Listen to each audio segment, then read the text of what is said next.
সাহাবায়ে কেরামের মাধ্যমে প্রতিষ্ঠিত হয় খেলাফত ইনসানিয়াত। কিন্তু কারবালার প্রান্তরে আমার আগের বক্তব্য বলেছেন 41 হিজরিতে বাগী মুয়াবিয়া ষড়যন্ত্র করে ইমাম হাসান থেকে এই খেলাফত কেড়ে নিয়ে তারা মুলুকিয়ত কায়েম করেছে।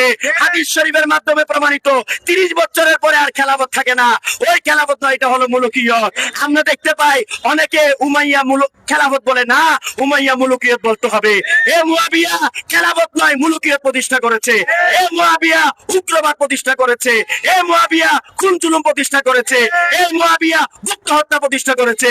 এ মুয়াবিয়া গালিগালাজ প্রতিষ্ঠা করেছে। জুমার খুতবায় মিম্বারে আহলে রাসূলকে গালি দিয়েছে।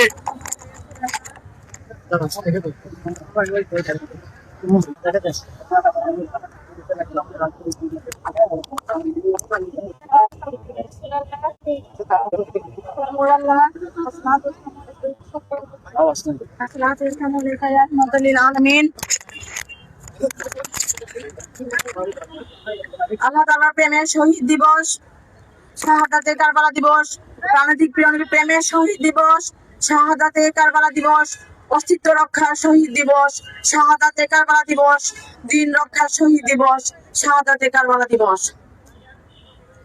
10ই মুহররম শাহাদাতে কারবালা দিবসই মুসলিম মিল্লাতের ইমানি জাতীয় শহীদ দিবস।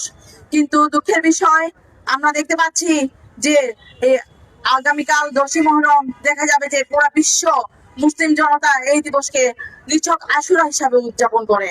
কিন্তু একমাত্র বিশ্ব সুন্নি আন্দোলন ও বিশ্ব ইনসানিয়ত বিপ্লবের প্ল্যাটফর্মে আল্লামা ইমাম হায়াত আলাইহির রহমার নির্দেশের মাধ্যমে আমরা পুরো বিশ্ব মানবতাকে আহ্বানটুকু জানাতে চাচ্ছি যে 10ই মুহররম শাহাদাতে কারবালা দিবসই মুসলিম মিল্লাতের মহান ইমানি জাতীয় সবাই ছিল, কিন্তু কারবালা দিবসের 22,000 স্বর্ণের মধ্যে একটিও ছিল না।